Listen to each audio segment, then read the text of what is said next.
The morning mist clung to the cobblestones outside Buckingham Palace like a thin veil of memory. Sergeant James Morrison adjusted his red tunic for the 100th time that morning, the familiar weight of his bearskin hat pressing down on his shoulders. 23 years he had stood guard at these gates. 23 years of rain, shine, tourists, and ceremony. His polished boots reflected the pale London sun as crowds began to gather for the changing of the guard. James had always prided himself on his composure. Through royal weddings, state funerals, and countless ceremonies, he remained statue still. Children would wave at him, trying to make him smile.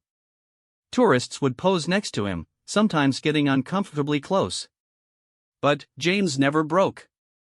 Never flinched. It was more than duty. It was who he was. The crowd that Tuesday morning was larger than usual. A group of school children pressed against the railings, their teacher explaining the history of the Queen's Guard. An elderly man in a worn coat stood quietly to one side, camera in hand. A young mother struggled with a pushchair while her toddler pointed excitedly at James's uniform. These were the faces he knew well. The everyday people who came to see a piece of living history. But there was something different about today. James felt it in the air, though he couldn't name it. Perhaps it was the way the light fell across the palace courtyard, or the unusual stillness between gusts of wind. He had learned to trust these feelings over the years. They had kept him alive during his tours in Afghanistan, and they served him well in civilian life too. As the clock tower chimed 10, James noticed a woman approaching the fence. She was middle-aged, perhaps 55, with graying hair pulled back in a simple ponytail. Her clothes were neat but not expensive. A worn black coat, sensible shoes, and a handbag clutched tightly in her hands. What caught his attention was not her appearance, but her expression. She looked lost, yet determined. Sad, yet hopeful. The woman stopped directly in front of James's post. She didn't take photos or try to get his attention like most visitors. Instead, she simply stood there, studying his face with an intensity that made him slightly uncomfortable. James maintained his position, eyes fixed straight ahead, but he was acutely aware of her presence. Minutes passed. The woman remained motionless, as still as James himself. Other tourists came and went, chattering and clicking cameras, but she seemed oblivious to everything except the man in the red coat standing before her. James began to wonder if she was waiting for something specific. Perhaps she had a complaint or a request. It wouldn't be the first time someone had tried to engage a guard in conversation, though they rarely stood so patiently. The changing of the guard ceremony was still an hour away, but the crowd was building. A group of American tourists gathered near the woman, their guide explaining the significance of the bearskin hats and the history of the regiment. The woman stepped back slightly to make room, but never took her eyes off James. During his years of service, James had developed an ability to observe without appearing to look. It was a skill honed in war zones and perfected on ceremonial duty. He could read people's intentions, spot potential troublemakers, and assess situations while maintaining his rigid pose. This woman posed no threat. Her sadness was too deep, too genuine for any kind of performance or protest. As the morning wore on, James began to feel something he hadn't experienced in years on duty: curiosity. What was this woman's story? Why was she here, alone, studying him with such intensity? Her hands never stopped moving slightly, adjusting her grip on her handbag, smoothing her coat, touching her hair. These were nervous gestures, but not the nervousness of someone planning mischief. This was the anxiety of someone preparing for something important. The sun climbed higher, burning away the morning mist. The palace walls gleamed white and gold, and the royal standard fluttered in the breeze. Tour groups cycled through, guides pointing out architectural details and sharing historical anecdotes. But, through it all, the woman remained, a constant presence in James's peripheral vision. He found himself wondering about her life. Was she married? Did she have children? What brought her to the palace on a Tuesday morning? Her coat suggested she wasn't wealthy, but she carried herself with dignity. There was something familiar about her bearing, though James couldn't place where he might have seen her before. At 10:30, the woman finally moved. She reached into her handbag and pulled out a small photograph. James couldn't see what it depicted from his position, but the way she held it suggested it was precious to her. Her hands shook slightly as she looked down at the image, then back up at James. The crowd around them continued their chatter and photography, but James felt as though he and the woman were suspended in their own bubble of silence. She took a step closer to the fence, the photograph clutched in her right hand. Her lips moved as if she were rehearsing words, preparing for a conversation that James, bound by protocol, could not participate in. A tour guide's voice drifted over from nearby. The Queen's Guard are highly trained soldiers, many with combat experience. They serve with distinction both in ceremonial roles and in active military operations around the world. The words seemed to have an effect on the woman. She straightened her shoulders and took another step forward. James had been in countless situations where he couldn't respond to people trying to engage with him. Children crying for attention, protesters shouting slogans, drunk tourists making jokes. He had learned to tune it out, to become truly statue-like in his indifference. But something about this woman made that impossible. Her very presence seemed to demand acknowledgement, even though she hadn't spoken a word. The photograph in her hand caught the sunlight as she raised it slightly. From his angle, James could just make out that it showed a man in military uniform, but the details were unclear. The woman's eyes filled with tears as she looked at the image, then at James, then back at the photograph. A group of Japanese tourists pushed closer to the fence, cameras clicking rapidly. The woman was forced to step back again, but she didn't leave. She waited patiently for the group to finish their photos and move on. Her persistence was remarkable. Most people spent a few minutes at the fence before continuing their tour of London. This woman had been here for nearly an hour. As midday approached, James could feel the weight of his equipment more acutely. The bearskin hat, the heavy wool uniform, the rifle at his side. But, more than the physical discomfort, he felt the weight of the woman's gaze. She was waiting for something, expecting something, and James had no idea what he could possibly give her while bound by the strict rules of his position. The changing of the guard would happen soon. The ceremony that tourists came from around the world to witness. But James found himself hoping that whatever this woman needed to say or do, she would find the courage to do it before his duty shift ended. There was something in her eyes that spoke of unfinished business, of words that needed to be spoken, of a story that deserved to be heard. The photograph in her hand seemed to grow heavier with each passing moment, as if it contained more than just an image. James had carried photos during his military service, pictures that represented home, family, hope. He recognized the careful way she held it, the reverence in her touch. This wasn't just a photograph. It was a connection to someone important, someone who mattered deeply to her. As the clock hands moved closer to 11, the woman finally stepped forward to the fence one more time. She looked directly at James, her eyes red with unshed tears, the photograph pressed against her heart. For a moment, it seemed as though the busy street, the chattering tourists, and the noise of London traffic faded away. There was only a grieving woman and a soldier, connected by something neither of them yet understood. The woman opened her mouth as if to speak, then closed it again. She looked down at the photograph, gathering courage. When she looked up again, James saw a determination in her eyes that reminded him of the families he had met during his military service. Families who had suffered loss, who carried burdens too heavy for words, but who found strength in honoring the memory of those they had lost. Whatever she was about to say, James knew it would change this ordinary Tuesday morning into something else entirely. He could feel it in the weight of her gaze, in the careful way she held that photograph, in the love and loss written across her weathered face. She had come here for a reason, and that reason was about to be revealed. The woman took a deep breath, steeling herself for whatever came next. The photograph trembled in her hands as she prepared to speak words that had been building inside her for what seemed like a lifetime.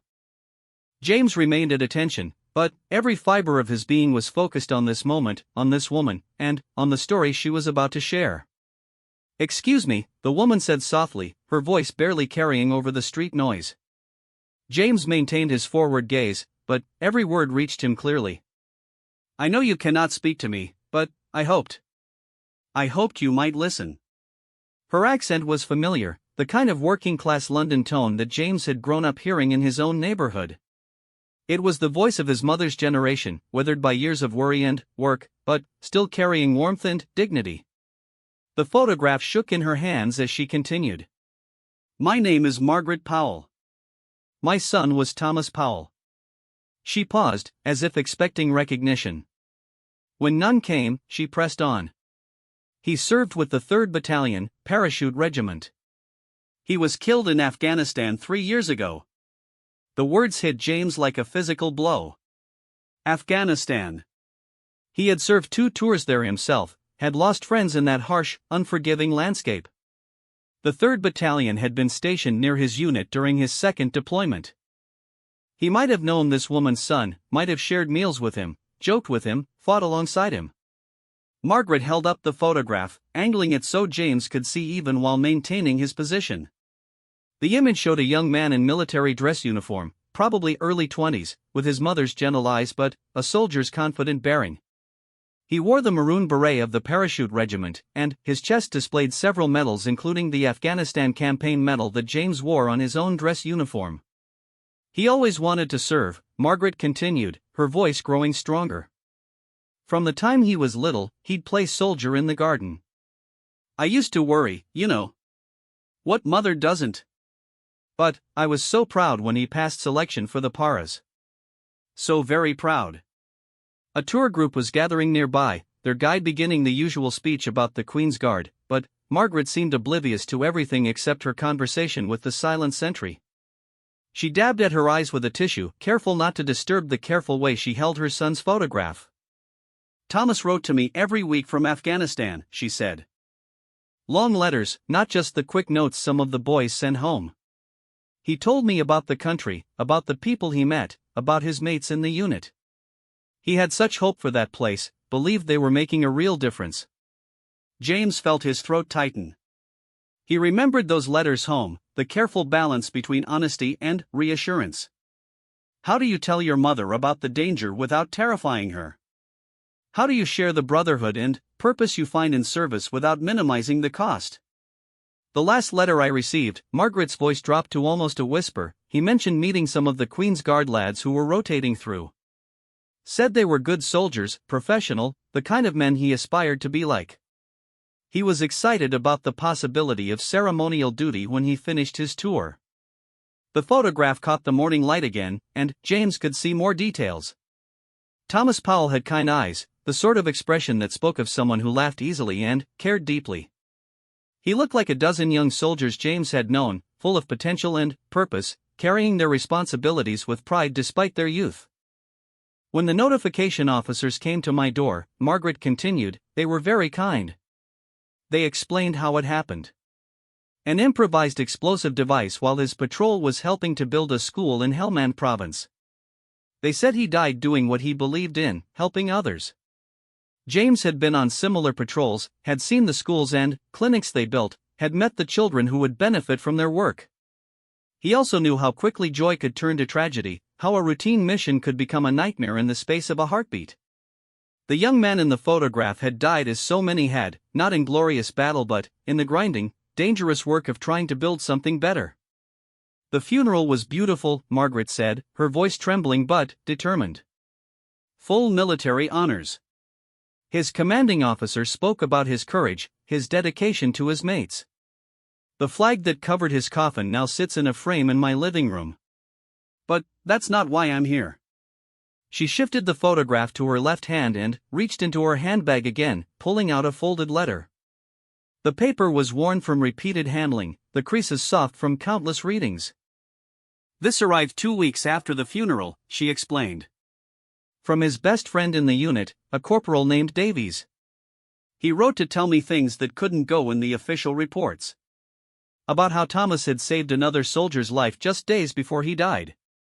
About how he always volunteered for the dangerous jobs to protect the younger lads. About how he talked constantly about his plans for after the army." James wanted desperately to speak, to tell this grieving mother about the men like her son he had known, about their courage and sacrifice. But his duty held him silent, even as his heart ached for her loss. Davies wrote that Thomas had talked about wanting to serve with the Queen's Guard after Afghanistan, Margaret continued. He said it was Thomas's dream to stand guard at Buckingham Palace, to be part of the tradition and history. He wanted to serve the Queen and the country in that special way. A bus rumbled past on the street behind them, diesel fumes mixing with the crisp morning air. Margaret waited for the noise to fade before continuing her story. I've been coming here for months now, she admitted. Every few weeks, when I can manage the train fare from Essex. I stand here and I watch the guards, and I think about Thomas. I imagine what it would have been like if he had made it home, if he had achieved his dream of serving here. James felt tears prick at the corners of his eyes. He had learned to compartmentalize grief during his military service, to push aside the loss of friends and comrades in order to function. But this mother's quiet dignity, her love for a son who would never come home, broke through all his defenses. I'm not looking for sympathy, Margaret said quickly, as if reading his thoughts. I know that every man and woman in uniform risks everything in service to others. I know that losses are part of the job, that's what Thomas told me. But I needed to come here, to tell someone who would understand what he meant to do with his life. The changing of the guard ceremony was beginning to form up in the distance. James could hear the faint sound of drums and the sergeant major's commands echoing across the courtyard. Soon, his replacement would arrive, and this extraordinary conversation would end. The thing is, Margaret said, her voice growing urgent as she sensed their time was limited, I brought something that Thomas would have wanted you to have. All of you, I mean. The Queen's Guard. The men he looked up to. She reached into her coat pocket and withdrew a small military medal on a ribbon. James recognized it immediately, the Elizabeth Cross, awarded to families of service members killed in action since the Second World War. It was a relatively new decoration, created to honor the sacrifice of the fallen and their families. The Queen herself presented this to me, Margaret said, holding the medal so James could see it clearly. At a ceremony last year for families of the fallen. She spoke to each of us personally, asked about our loved ones. When I told her about Thomas's dream of serving with her guard, she said she was honored by his service and his memory. The drumbeats were getting closer now. The ceremony that drew tourists from around the world was about to begin, but James found himself wishing it could wait. This conversation, this moment of connection between a grieving mother and a soldier, felt more important than any formal parade. I want to leave this medal here, Margaret said simply. Not permanently, I know you can't keep it. But I want to place it at the base of your post, just for a moment, in Thomas's memory. I want to know that his dream of serving here was honored, even though he never got the chance to fulfill it. James felt his rigid composure wavering. Protocol dictated that he could not acknowledge gifts or personal items left by the public. But this was different. This wasn't a tourist's gimmick or a protester's statement. This was a mother's love, a fallen soldier's dream, a connection that transcended regulations and ceremony. Margaret knelt down carefully, her aging knees protesting against the hard pavement. She placed the Elizabeth Cross gently at the base of James's guard post, next to the polished brass plaque that marked his position. The ribbon fluttered slightly in the morning breeze, the purple and white stripes catching the sunlight. Thank you, Thomas, she whispered, her hand briefly touching the medal. Thank you for your service, your courage, your dreams. Thank you for wanting to stand here, to be part of something bigger than yourself. She rose slowly, tears streaming down her cheeks now. The photograph of her son remained clutched in her hand as she stepped back from the fence. Other tourists were beginning to notice the medal at James's feet, some taking pictures, others asking quiet questions. I know you cannot respond, Margaret said, looking directly into James's eyes. But I can see that you understand. I can see that you knew men like Thomas, that you've been where he was, that you know what it costs to serve. That's all I needed. Just to know that someone who wears the uniform he dreamed of wearing would know his story. The sound of marching feet was growing louder. The new guard was approaching, ready to begin the ancient ceremony of changing posts. Margaret wiped her tears with her tissue and straightened her coat, preparing to leave. I'll go now, she said. I know you have your duties. But thank you for listening. Thank you for understanding. Thank you for honoring his memory just by being here, by being the kind of soldier he wanted to become." As she turned to walk away, Margaret paused and looked back once more at the medal lying at James's feet. For a moment, her composure cracked completely, and she covered her face with her hands, shoulders shaking with suppressed sobs. The photograph of Thomas fluttered to the ground, landing beside the Elizabeth cross. James watched in his peripheral vision as Margaret quickly retrieved the photograph, brushing off imaginary dust with trembling fingers. She pressed it to her lips briefly, then looked up at him one final time. "Goodbye," she whispered. "Take care of yourself. Take care of each other." That's what Thomas would have wanted. And, with that, she walked away into the gathering crowd, leaving behind only a medal, a story, and a British soldier struggling to maintain his composure as the weight of her words settled into his heart. The sound of approaching boots on cobblestone grew louder as the new guard marched toward their positions. James could hear Sergeant Major Williams calling out commands, the familiar rhythm of military precision that had been unchanged for centuries. But, for the first time in his 23 years of service, James felt completely disconnected from the ceremony about to unfold. The Elizabeth Cross lay at his feet like a small purple and white accusation. Margaret Powell had disappeared into the crowd of tourists gathering to watch the changing of the guard, but her presence lingered in every breath James took. His hands, normally steady as stone, trembled almost imperceptibly as he gripped his rifle. The photograph of Thomas Powell seemed burned into his memory, that young face full of hope and determination. Corporal Stevens appeared at James's shoulder, part of the relief guard coming to take over the morning watch. Stevens was young, perhaps 25, with the kind of eager efficiency that marked soldiers early in their careers. He had served one tour in Iraq but had never experienced the grinding, devastating conflicts that James had witnessed in Afghanistan. "Morning, Sergeant Morrison," Stevens murmured quietly, following protocol for the handover. "Any incidents to report?" James opened his mouth to respond with the standard "nothing to report," but the words stuck in his throat. How could he explain what had just happened? How could he summarize the weight of a mother's grief, the power of a fallen soldier's dream, the way Margaret Powell's story had shattered something inside him? "There's a medal," James managed to whisper, his voice hoarse with suppressed emotion. "At the base of the post. The family of a fallen soldier left it." Stevens glanced down at the Elizabeth Cross, his young face immediately sobering. He had enough military experience to understand the significance of what lay before them. "What are the orders regarding it, Sergeant?" James struggled to remember protocol, but his mind kept returning to Margaret's words. He always wanted to serve here, she had said. He dreamed of standing guard at Buckingham Palace. The regulations seemed suddenly meaningless in the face of such raw, honest grief.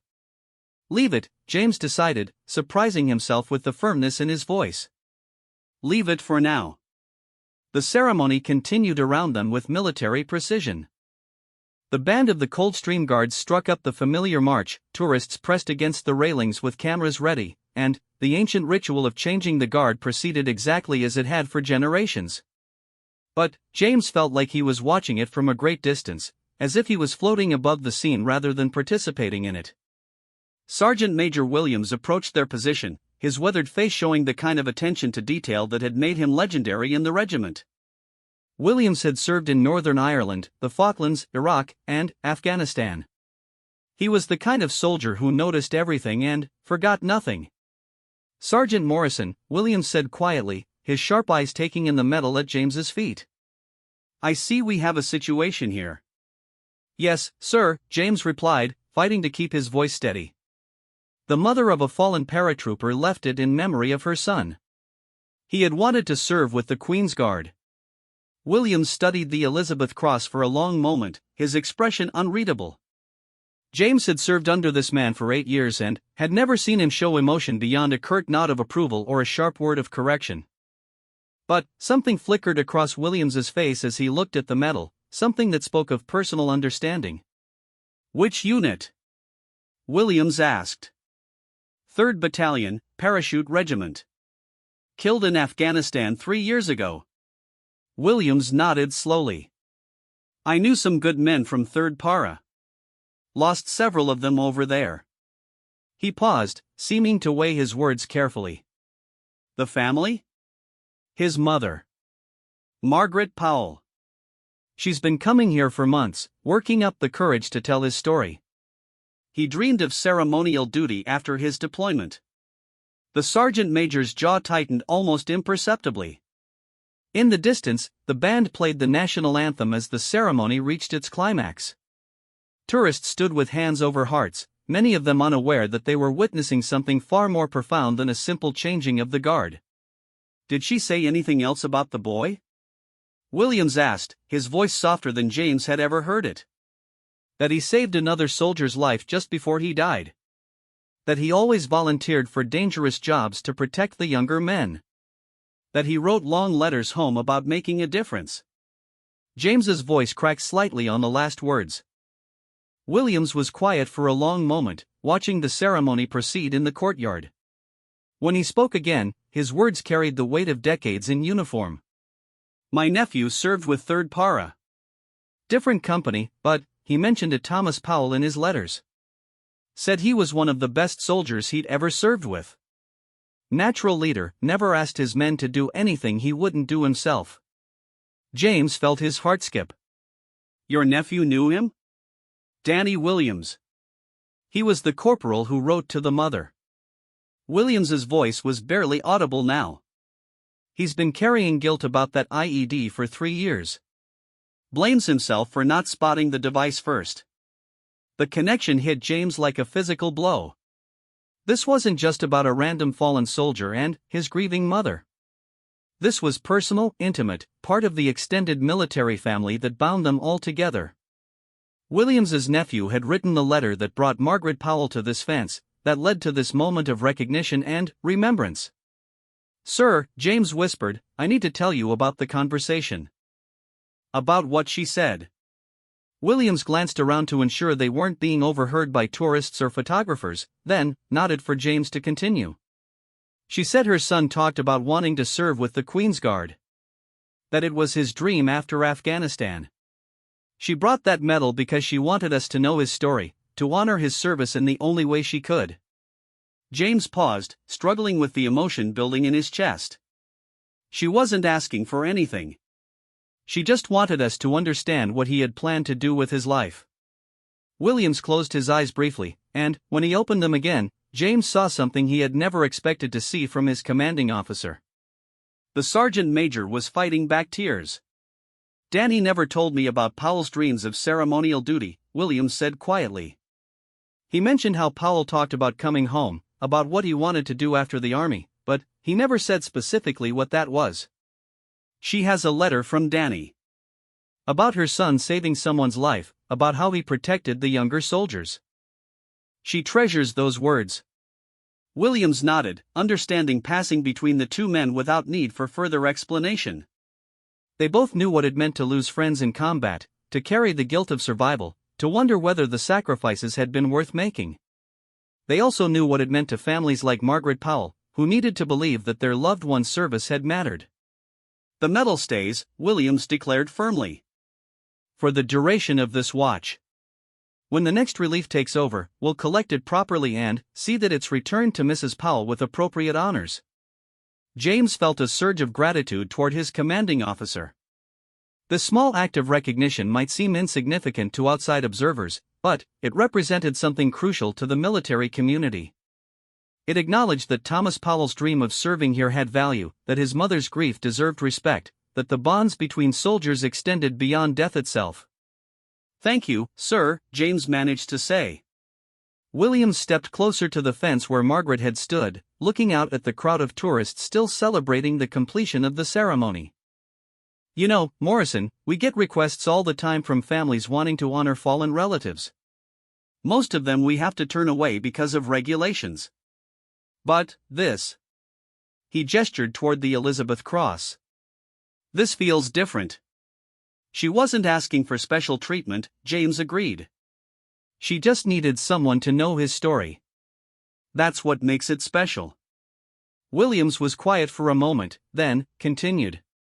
I'm going to speak with the colonel about establishing a proper way to honor fallen soldiers who had planned to serve in ceremonial roles. Maybe an annual remembrance, something that recognizes their intended service even though they never got the chance to fulfill it.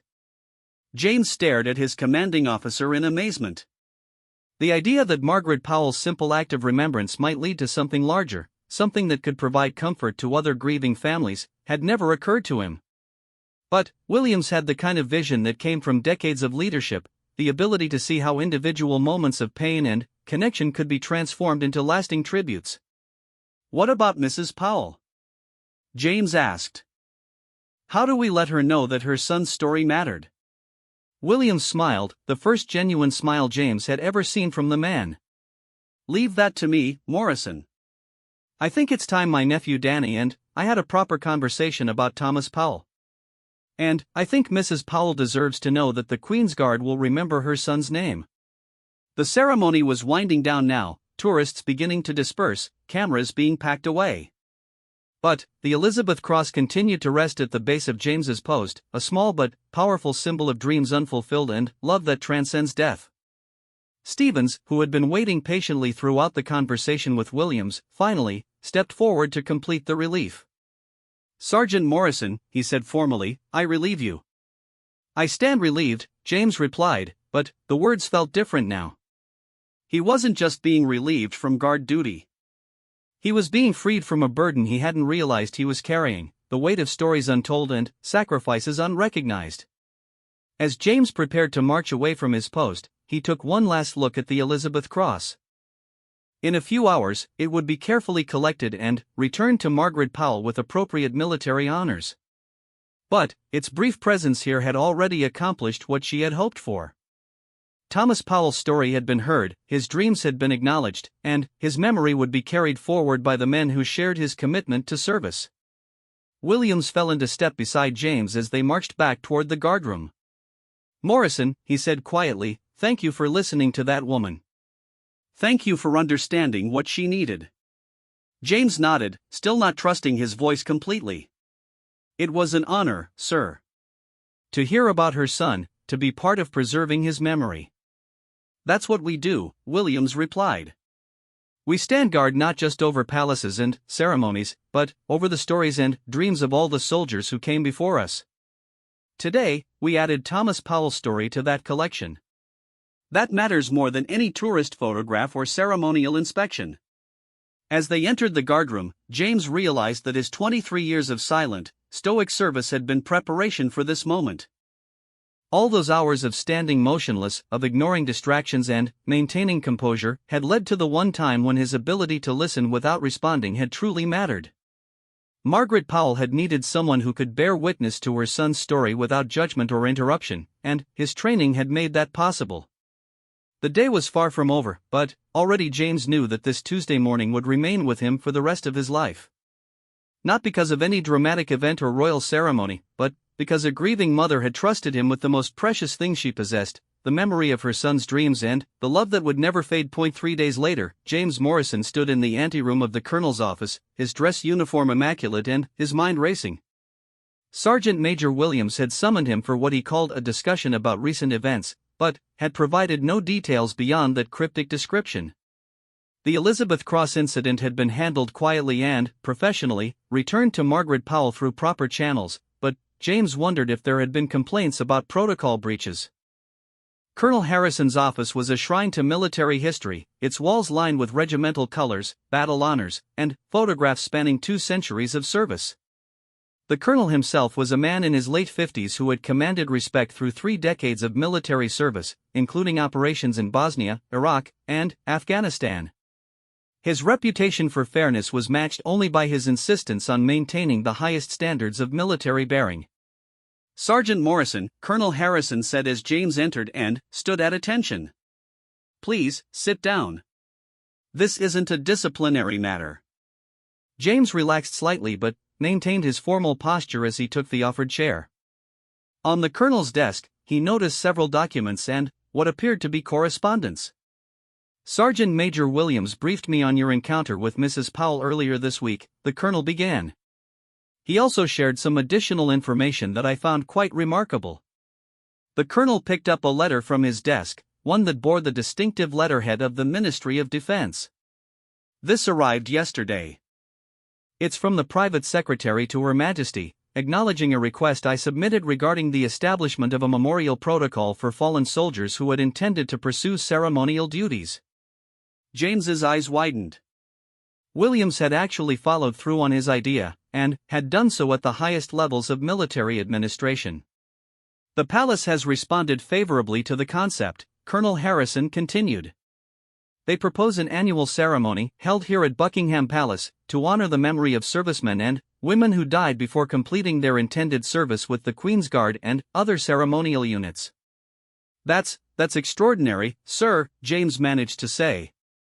Indeed it is. But that's not why you're here. The colonel set down the letter and picked up another document. This is a message that arrived this morning from Corporal Danny Williams of the 3rd Battalion, Parachute Regiment.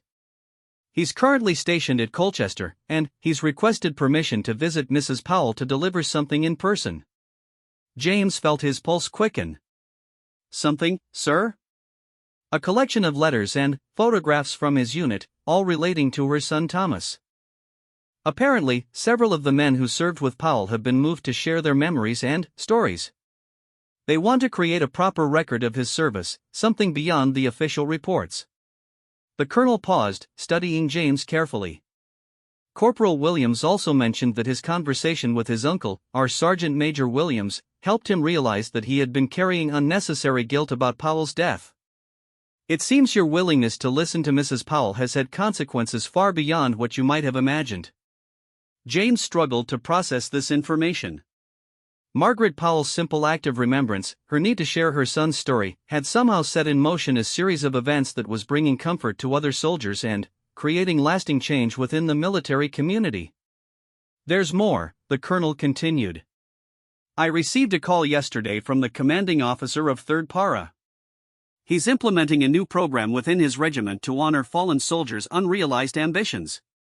They're calling it the Powell Initiative, named after Thomas. The Powell Initiative?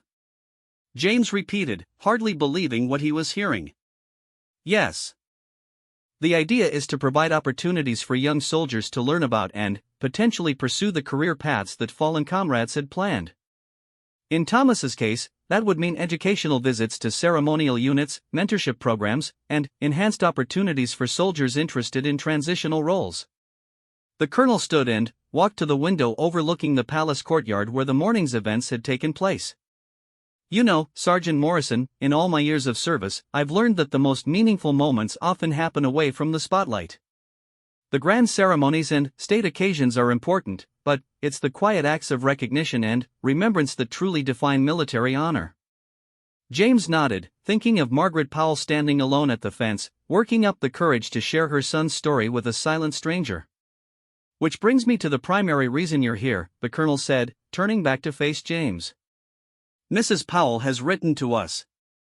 He handed James a handwritten letter, the paper slightly worn as if it had been handled many times before being mailed. James recognized Margaret's careful script from the letter she had mentioned reading at the fence. Dear Colonel Harrison, James read aloud. I wanted to thank you and your men for the kindness shown to me and the respect paid to my son's memory. The sergeant who listened to my story showed more understanding and compassion than I had any right to expect. He made it possible for me to believe that Thomas's dreams of serving with the Queen's Guard were honored, even though he never had the chance to fulfill them. James's voice caught as he continued reading. I don't know that sergeant's name, but I hope you will tell him that his silent attention meant everything to a mother who needed someone to hear her son's story. Thomas would have been proud to serve alongside men like him. The colonel allowed a moment of silence before speaking again. She goes on to mention that she's been contacted by several of her son's former comrades, and that the grief she's carried for 3 years feels somehow lighter knowing that his memory is being honored by the military community. James carefully folded the letter and handed it back, but the colonel waved it away. Keep it. I have a feeling you'll treasure it more than I would. Thank you, sir, James said, his voice thick with emotion. Now, there's one more matter to discuss. The colonel returned to his desk and picked up an official-looking document. The Ministry of Defense has proposed that you serve as the non-commissioned officer liaison for the new memorial program we're developing. It would involve working with families of fallen soldiers, coordinating with regimental historians, and helping to establish protocols for honoring unrealized military ambitions. James stared at the colonel in astonishment. "Sir, I'm honored, but I'm not sure I understand why I'm being considered for such a role." "Because you demonstrated exactly the qualities we need," Colonel Harrison replied firmly. "Patience, empathy, respect for military traditions, and the wisdom to know when human needs supersede strict protocol. Mrs. Powell trusted you with her most precious memory because she recognized those qualities in you." The weight of the opportunity settled over James like a familiar uniform. This was a chance to ensure that other families like the Powells would find proper channels for honoring their loved ones' military dreams, that stories like Thomas's would be preserved and celebrated rather than lost to bureaucracy and time. "I accept, sir," James said without hesitation. "Excellent." The colonel smiled for the first time during their meeting. "Your first assignment will be to accompany Sergeant Major Williams to Mrs. Powell's home in Essex. Corporal Danny Williams will be there to present the collection of memories from Thomas's unit, and we want to formally present her with information about the memorial program being established in her son's honor." James felt a surge of anticipation mixed with nervousness.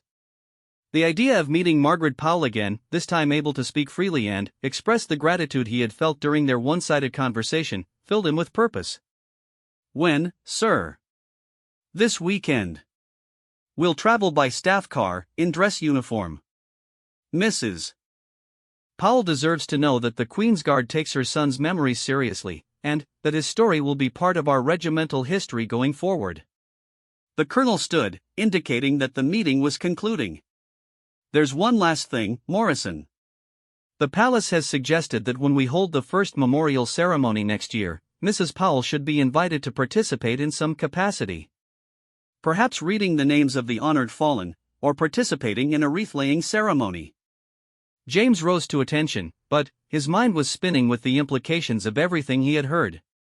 A simple act of listening, of bearing witness to a mother's grief, had somehow triggered a cascade of positive changes that would benefit families and soldiers for years to come. "Sir," James said as he prepared to leave, "may I ask how you knew to contact the palace so quickly about the memorial program?" Colonel Harrison's expression softened. "Because I lost my own brother in Northern Ireland 35 years ago. He had planned to apply for ceremonial duty after his tour. I've always wondered what it would have meant to my parents to know that his unrealized ambitions were honored and remembered." The colonel paused, gathering himself. "When Williams told me about Mrs. Powell and her son, I knew we had to find a way to do better for families like yours and mine." James saluted crisply, but his gesture carried more than military courtesy. It carried gratitude for leadership that understood the human cost of service, for superiors who were willing to bend regulations when compassion demanded it, and for a military community that truly took care of its own. As he left the colonel's office, James carefully folded Margaret Powell's letter and placed it in his breast pocket, next to his heart. In a few days, he would see her again, this time able to tell her personally how much her son's story had mattered, how his dreams of service were inspiring changes that would honor fallen soldiers for generations to come. The corridor outside the colonel's office was filled with the ordinary bustle of military administration, but James felt as though he was walking through a completely different world. 3 days ago, he had been a silent sentry performing routine duty. Now, he was part of something larger, something that connected the past sacrifices of soldiers like Thomas Powell with future opportunities for recognition and remembrance. As he passed a window overlooking the courtyard where Margaret Powell had stood with her son's photograph, James paused to consider how dramatically his life had changed. He was still a Queen's Guard, still bound by the same traditions and protocols that had shaped his military career. But now he had a larger mission, one that honored not just the monarchy and the nation, but the individual dreams and sacrifices that made military service meaningful. The Elizabeth Cross was gone from the base of the guard post, properly returned to its owner through official channels. But its brief presence had accomplished something remarkable, something that would ripple through the military community for years to come. Thomas Powell's dream of standing guard at Buckingham Palace would never be fulfilled, but his memory would stand sentinel over future generations of soldiers and their families. James touched the letter in his pocket once more and headed back to his duties, already planning what he would say to Margaret Powell when they met again. This time, he would have words to offer, words of gratitude and respect, words that would help heal the wounds of loss while honoring the enduring power of a mother's love. The train from London to Chelmsford cut through the English countryside on a crisp Saturday morning, carrying James Morrison toward a meeting he had been anticipating with equal measures of excitement and nervousness. Beside him, Sergeant Major Williams sat in contemplative silence, occasionally checking his watch or adjusting his dress uniform. Both men wore their finest military attire, complete with medals and ceremonial accessories that marked them as representatives of the Queen's Guard. In Williams's briefcase lay a leather-bound portfolio containing photographs, letters, and official documents related to Thomas Powell's service. The collection had been assembled by Corporal Danny Williams and his former comrades, who had spent the past week gathering memories and stories about the young soldier they had lost 3 years ago. Each item had been carefully selected to show not just Thomas's military achievements, but the man behind the uniform. "Nervous?" Williams asked as the train pulled into Chelmsford station. "A bit," James admitted. "It's strange, going from complete silence during our first meeting to being able to actually have a conversation." "She'll be grateful," Williams assured him. "According to my nephew, she's been overwhelmed by the response from Thomas's unit. Apparently, she received over 20 letters this week from soldiers who served with him, all sharing stories she'd never heard before." The taxi ride to Margaret Powell's address took them through quiet suburban streets lined with modest homes and well-maintained gardens. James found himself studying the neighborhood, trying to imagine Thomas Powell growing up here, playing soldier in these gardens, dreaming of military service while walking these sidewalks. Margaret's house was a small terraced property with a red door and window boxes filled with autumn flowers. The garden was immaculate, and James could see military influences in its precise layout and careful maintenance. A small bronze plaque next to the door read, "In memory of Paratrooper Thomas Powell, 1987 to 2021, beloved son." Before they could knock, the door opened to reveal Margaret Powell, dressed in her best clothes and wearing a small pin bearing the parachute regiment's wings. Her face lit up with recognition when she saw James, and, for a moment neither of them spoke. "Mrs. Powell," James said finally, removing his hat. "I'm Sergeant James Morrison. We met earlier this week." "Oh, my dear," Margaret said, her eyes immediately filling with tears. "I can't believe you've come. Please, both of you, come inside." The interior of Margaret's home was a shrine to her son's memory. Photographs covered every surface, from Thomas as a baby through his school years and into his military service. His medals and citations were displayed in a glass case, alongside the folded flag from his funeral and the Elizabeth cross she had temporarily placed at James's feet days earlier. In the living room, a young man in civilian clothes stood as they entered. James recognized him immediately from family resemblance to Sergeant Major Williams. This was Corporal Danny Williams, on weekend leave to finally meet the mother of his fallen friend. "Mrs. Powell," Williams said formally, "I'm Sergeant Major Williams, and I believe you've already met my nephew Danny." Margaret wiped her eyes with a tissue and gestured for everyone to sit. "Danny arrived this morning with the most wonderful collection of things about Thomas. I've been crying happy tears all morning, learning stories I never knew about my son." Danny stepped forward, still clearly emotional. "Mrs. Powell, I owe you an apology. I should have written more, should have told you everything about Thomas right away. I was carrying too much guilt to think straight." "Nonsense, dear," Margaret said firmly. "You wrote exactly what I needed to hear when I needed to hear it. Everything else is just beautiful additions to Thomas's story." James looked around the room, taking in the tangible evidence of a life lived with purpose and love. On the mantelpiece, he spotted the photograph Margaret had shown him at Buckingham Palace, now displayed in a silver frame alongside newer pictures he hadn't seen before. "Mrs. Powell," James said carefully, "I wanted to tell you how much your visit meant to me. I've been thinking about Thomas and his dreams every day since we met." "You listened," Margaret replied simply. "You understood. That's all a mother could ask for." Williams opened his briefcase and withdrew the portfolio they had brought. "Mrs. Powell, we have several things to share with you today. First, this collection that Danny and his mates have put together. But also some news about changes that are happening because of your son's story. Margaret accepted the portfolio with trembling hands. As she opened it, her face transformed with wonder and joy. The first page contained a group photograph of Thomas's unit, with individual pictures and personal notes from each soldier about their memories of him. "He was our big brother," one note read.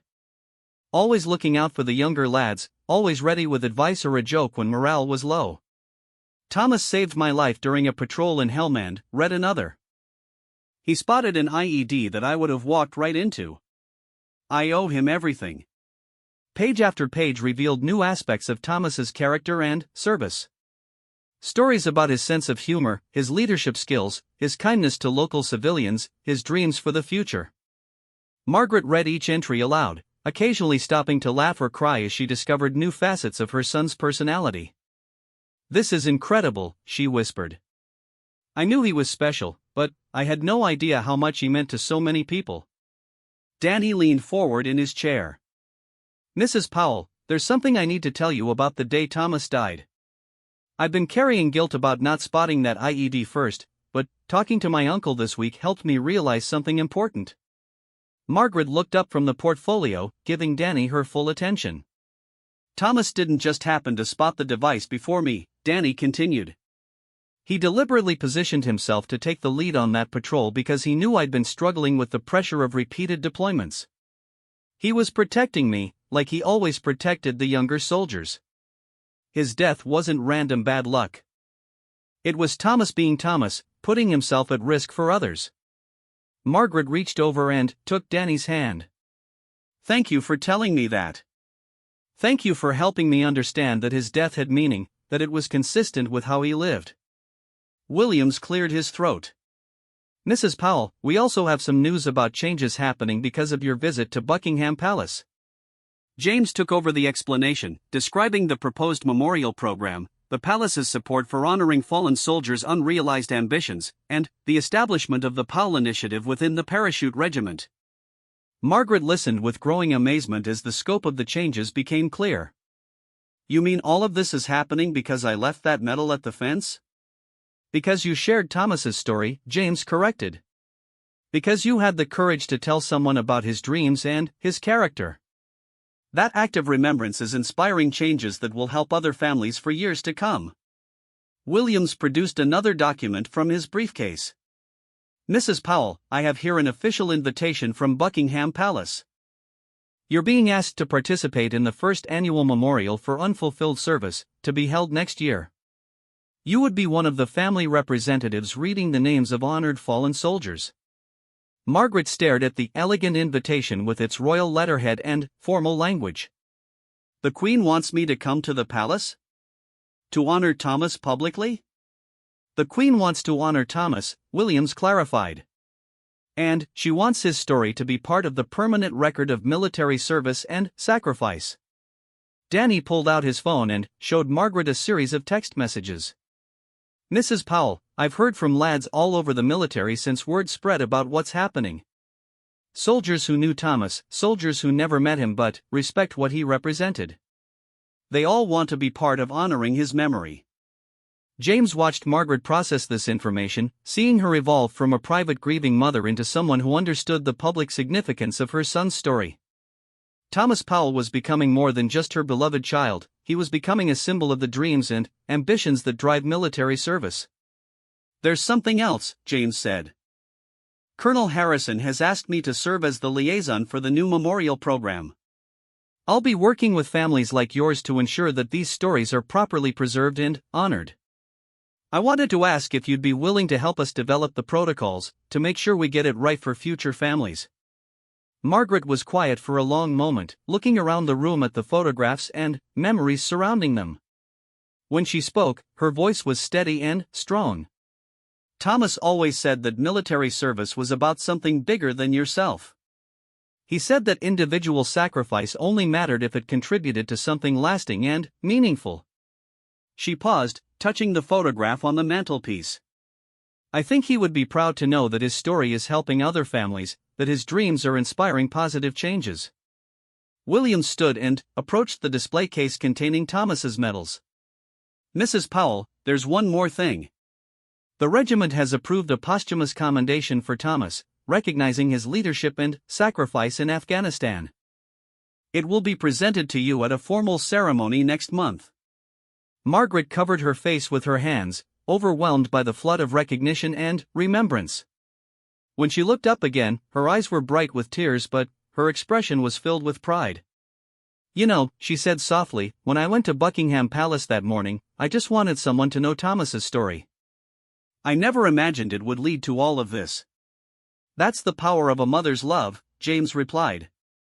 "You turned private grief into public honor. You made sure that Thomas's dreams wouldn't be forgotten." As the afternoon wore on, the four of them shared stories, examined photographs, and planned for the various ceremonies and programs that would emerge from this chance encounter. Margaret prepared tea and biscuits, insisting on treating her guests like family. Danny and his uncle found opportunities to talk privately, healing wounds that had been festering for 3 years. When it was time to leave, Margaret walked them to the door, clutching the portfolio of memories to her chest. "Thank you," she said simply. "Thank you for making Thomas's dreams real, even though he's not here to see them fulfilled." James saluted formally, then stepped forward and embraced Margaret gently. "Thank you for sharing him with us. Thank you for trusting me with his story that morning. It changed everything." As the taxi pulled away from the house, James looked back to see Margaret standing in her doorway, waving goodbye. The bronze plaque next to her door caught the afternoon sunlight, and James realized that it would soon need updating. Thomas Powell was no longer just a beloved son. He was the inspiration for a memorial program, the namesake of a regimental initiative, and a symbol of the enduring power of military dreams and family love. The train back to London was quiet, but it was the comfortable silence of men who had accomplished something meaningful. Williams dozed fitfully while James stared out the window at the passing countryside, thinking about the extraordinary chain of events that had begun with a grieving mother and a silent guard. In his pocket, James carried a new photograph that Margaret had given him, Thomas Powell in his dress uniform, standing proudly beside the regimental colors. On the back, she had written "Thank you for helping his dreams come true." As the London skyline came into view, James thought about returning to duty at Buckingham Palace on Monday morning. He would still stand silent and motionless while tourists took photographs and ceremonies unfolded around him. But now he understood more deeply what he was guarding, not just buildings and traditions, but the stories and dreams of every soldier who had ever worn the uniform. Thomas Powell would never stand guard at Buckingham Palace as he had dreamed. But his story would stand sentinel there forever, part of the growing memorial to military service and sacrifice that would ensure no fallen soldier's ambitions would be forgotten. Margaret Powell had made certain of that, with her courage, her love, and her refusal to let her son's dreams die with him. The train pulled into Liverpool Street Station as evening shadows lengthened across the city. James gathered his belongings and prepared to return to his regular duties, but he was no longer the same soldier who had begun this journey hours earlier. He was now part of something larger, something that honored the past while protecting the future, something that proved the enduring power of remembrance and respect. Thomas Powell's guard duty had finally begun.